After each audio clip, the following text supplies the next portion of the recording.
Bienvenidos a agenciencia.com. En nuestra playlist Enfoque Interior, charlas sobre salud mental. Hoy vamos a abordar un tema muy especial, muy delicado, a veces difícil de abordar, o yo no diría que a veces, muy difícil de abordar, muy difícil de enfrentar, y vamos a hablar del tema de las adicciones y la salud mental, cómo está implicada ahí.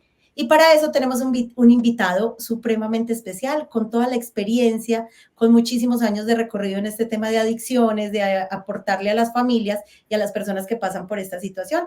Estamos con el doctor Juan Camilo Cárdenas, psicólogo clínico, especialista en adicciones, en medicina del estrés y en psiconeuroinmunoendocrinología. Con más de 15 años de experiencia, doctor Juan Camilo, bienvenido a agenciencia.com. Adriana, qué gusto poderte acompañar en este espacio. Gracias por la invitación y esperando que lo que podamos conversar pueda ser de utilidad para muchas personas, muchas familias y que sobre todo sean herramientas muy prácticas para que la gente las pueda ver con utilidad en su cotidianidad. Esa es la intención.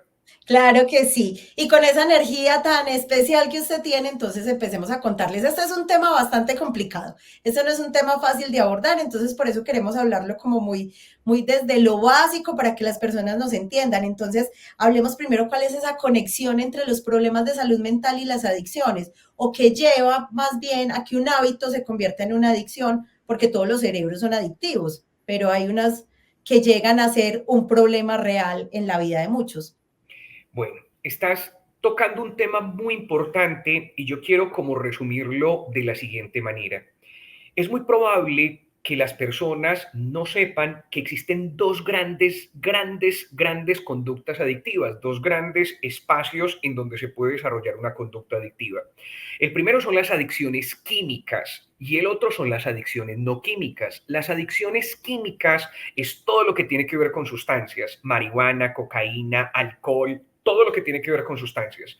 Y las adicciones no químicas son todo lo que tiene que ver con comportamientos. Estamos hablando de ludopatía, que es adicción al juego, adicción a las redes sociales, estamos hablando de adicción a los videojuegos, adicción al sexo, etcétera, La etcétera, etcétera. pornografía, ajá. Pornografía, o sea, todo lo que sea comportamientos que no tenga que ver con sustancias. Cuando una persona desarrolla una conducta adictiva es porque ha desarrollado una escala que va avanzando poco a poco. Lo primero que aparece es el uso, es decir, que una persona tenga contacto con un comportamiento o con una sustancia. Y cuando esa persona sigue desarrollando, aumenta cantidad, frecuencia y no tiene una percepción de que se está desbordando, puede pasar a la categoría de abuso. Y esa categoría de abuso tiene una característica muy especial y es que esa persona empezó a afectar las otras esferas de la vida. Entonces ahí estamos viendo a una persona que por consumir alcohol empezó a quedarle mal a su pareja. Por consumir alcohol empezó a llegar tarde al trabajo, pero estamos hablando de el ludópata que se gastó la plata de la cotidianidad en su casa, de los servicios públicos, Del del sustento mercado, diario. en Ajá. el tema en el tema de desarrollar juego patológico. Cuando eso va evolucionando y no hay ningún tipo de contención, aparece el tercer punto, que es el de, que nosotros nos ocupamos, que se llama conducta adictiva. Y esa conducta adictiva yo siempre la defino ni siquiera desde los libros, sino uno de mis pacientes que en algún momento me dijo, Juan Camilo, es que la adicción es cuando yo quiero parar y no puedo. Y esa ha sido para mí una de las definiciones más interesantes. Es decir, yo quiero parar, pero no me da, no puedo. Y ahí se desarrolla una cosa que se llama dependencia física y dependencia psicológica en lo que tiene que ver con sustancias. En las conductas adictivas que no tienen que ver, en las no químicas, la mayoría de veces solo se desarrolla dependencia psicológica. Entonces, eso es lo que en algún momento se convierte en una conducta adictiva. ¿Qué pasa? Que hoy día, contemplado por la Organización Mundial de la Salud, cuando yo ya escalé de uso a abuso y de abuso a adicción, ya se convirtió en una enfermedad que tiene tres características. Una es crónica. ¿Qué quiere decir que es crónica? Que es para el resto de la vida. O sea, ya ahí usted puede controlarla, pero de ahí ya no sale. Y que eso es muy interesante, Ariana, porque la gente cree que dejar de consumir es dejar de ser adicto. Y apenas Eso es ese, erróneo, eso es eso es totalmente erróneo. erróneo. Eso es. Yo siempre digo, usted dejó de consumir, eso es el 20%, ya le queda el 80%. Y el 80% es aprender a no desbordarse, no solamente en eso, sino en nada en la vida. Porque lo que pasa con el adicto es que pierde el límite, y pierde el límite en todo. Entonces, eso es un asunto complejo. También es una enfermedad que es recidivante. ¿Y qué es recidivante? Que existe una gran posibilidad de recaídas a lo largo de su existencia. Y tercer punto, que la mayoría de veces no afecta solamente al adicto, sino también a su núcleo más próximo. Esa es la característica que tiene la enfermedad de la adicción. Y por eso es que hoy día se convierte en una de esas cosas complejas en términos de salud mental que nos está afectando demasiado y que hay que prestarle mucha atención. Claro, doctor, es que muchas personas no entienden, o sea, usted lo acaba de explicar muy claro y es cuando se convierte en una adicción y la gente piensa que adicción es solamente a las drogas, al alcohol, de pronto al tabaco, pues o al cigarrillo, pero no entienden que hay otras adicciones, incluso que hay hábitos que a veces parecen muy normales, pero cuando llega a ese punto que le decía su paciente y es, ya no puedo parar, por ejemplo, en este momento la gente es adicta a las redes sociales, es adicta a un celular y dice, ya no puedo parar. Y yo creo que a todos nos pasa en algún momento. Empezamos, entramos al celular a mirar algo, a buscar algo y nos enganchamos con alguna de las redes sociales y nos quedamos y cuando menos pensamos han pasado un montón de tiempo. ¿Y cómo hacer que eso no se convierta en una adicción? Que no se pase ese límite de un hábito que, bueno, en cierto momento puede ser hasta medianamente saludable, salirse un momentico de la rutina, pero que no se convierta en una adicción. Eso es un reto bastante importante para todos los que estamos aquí en este momento viendo este video, sobre todo porque todos en algún momento hemos estado en las dos primeras categorías. Hemos usado algo o a su vez hemos desarrollado abuso en algo. Y estoy hablándole a todos los que estamos aquí de todo, es decir, del azúcar. Hay algunos que hemos usado el azúcar en algún momento. Hemos abusado, por ejemplo, lo que acabas de decir, de las redes sociales. Hemos abusado de la televisión. Hemos abusado, por ejemplo, de hoy día, es muy frecuente que abusemos, por ejemplo, de ver series en las distintas plataformas, que me quería ver solo una y me terminé viendo 3 o 4 capítulos de esa serie. Entonces eso es muy normal. Lo que pasa es que si yo no tengo conciencia del asunto y yo no tengo sobre todo un límite que me permite ejercer control de eso, eso termina precisamente desbordándose. Entonces yo siempre les doy dos sugerencias a las personas e incluso las llevo a mi cotidianidad todo el tiempo.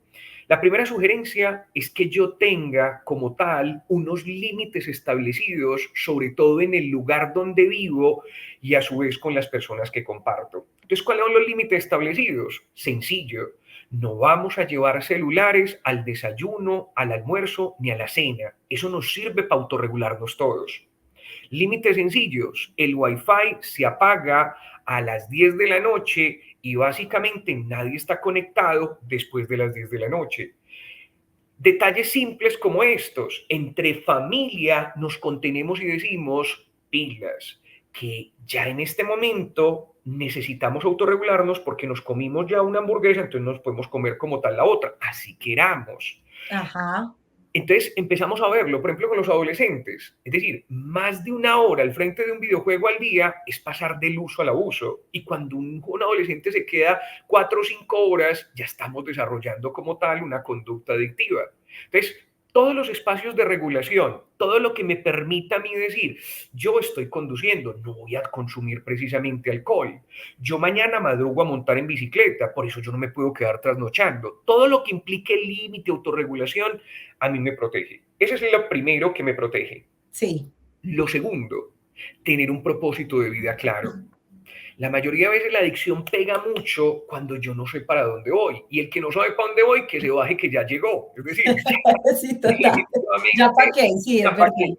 Cambio Ajá. cuando yo tengo establecido un propósito de vida y yo digo, es que mi propósito de vida es hacer primero la carrera, después la especialización, la maestría, montar mi propio negocio, eso me termina protegiendo porque todo lo que hay alrededor que me causa inconveniente para lograrlo se convierte como tal en un factor de riesgo. Entonces, esos dos elementos creo que son muy, muy importantes en la vida de cada ser humano. Tener unos límites claros y que nos podamos autorregular y un propósito de vida que me empiece a jalonar y decir para dónde voy. Federico Nietzsche decía una cosa muy bonita y es: quien tiene un porqué para vivir puede soportar casi cualquier cómo. Así es. Doc, eso me da pie para decir algo y es, no importa la edad, o sea, no es solamente que uno tenga un propósito de vida a los 15, a los 18, porque ya cumplió la mayoría de edad. No, yo puedo encontrar mi propósito de vida o decir, yo quiero hacer esto, incluso cambiar los planes en cualquier momento, pero siempre tener claro eso, a dónde quiero llegar, a tener clara esa meta para poderme mantener en el camino, por pedregoso que pueda ser en algunos casos, pero siempre enfocado sin perderme en esas adicciones, en esos malos hábitos, en esas malas compañías. Y usted decía algo muy importante también es ese acompañamiento de la familia, de las personas con las que vivo, incluso pues las personas que viven solas, que también dicen, listo, yo me autorregulo, yo me pongo estos límites, pero si estoy compartiendo igual personas que vivimos solas, también compartimos con otras personas. Y es muy común, y lo decía usted ahorita, poner los límites a la hora del desayuno, a la hora del almuerzo, pero uno sale a veces con los compañeros de trabajo, sale a almorzar y no termina compartiendo ese espacio diferente al trabajo, sino que todo el mundo está comiendo en automático y mirando el teléfono. Entonces, como dejarles esa recomendación de autorregularnos cada uno y también con el entorno, porque a veces también es muy difícil incluir a los familiares en esta práctica, ¿no? Así es. Incluso a propósito de lo que estás diciendo, dos recomendaciones como tal de dos libros que son muy interesantes para los que quieran profundizar, ¿cierto? Hay un señor que es un psiquiatra español que fue mi profesor, que se llama el doctor Enrique Rojas. El doctor Enrique Rojas tiene un libro que se llama En Conquista de la Voluntad, es decir, cómo la voluntad se fortalece a partir de la autorregulación. Y en Propósito de Vida está el infaltable del doctor Víctor Frank, que es El hombre en busca de sentido. Dos libritos que me ayudan a mí a caminar hacia un sentido que me permite decir, me protejo porque voy persiguiendo aquellos sueños que tengo. Doc, listo, eso era lo último que le iba a pedir, pero ya lo hizo, las recomendaciones y los consejos para que las personas puedan evitar caer, además porque uno puede caer en una adicción en cualquier momento de la vida, no es un asunto solo de adolescentes, o me equivoco. Completamente, completamente. Mientras hay mayor vulnerabilidad cuando soy niño y cuando soy adolescente. Es decir, antes de los 21 años está la mayor vulnerabilidad para desarrollar adicción. Sin embargo, todos los momentos de la vida son propicios para desarrollar una conducta adictiva, sobre todo si me quedo sin autorregulación y si me quedo sin propósito de vida, ¿cierto? Entonces, esto también es una invitación para los papás y usted está acompañando un proceso educativo de un hijo o una hija de 0 a 21 años. Préstele atención a esas pautas de crianza, préstele atención a lo que pasa de 0 a 7 años, hay que implementar límite, norma, autoridad, de 7 a 14, la capacidad de que expresen lo que sienten, eso protege. De 14 a 21 años, que piensen en la consecuencia lógica y hacer ejercicios en donde ellos vean implicada la consecuencia lógica, eso protege y les va a ayudar de 0 a 21, pero también para el resto de la vida. Claro que sí, doctor Juan Camilo, muchísimas gracias por acompañarnos en Enfoque Interior, charlas sobre salud mental en agenciencia.com. Voy a dejar los datos suyos aquí abajo para consultas y demás, y esperamos encontrarnos en una próxima ocasión para que sigamos llevando estos mensajes de salud y de bienestar a las personas. Gracias, Adriana, por la invitación y a toda tu audiencia. Gracias por en este momento prestarnos atención a esto que les decimos. Un abrazo para todos. Se les quiere. Chao. Chao.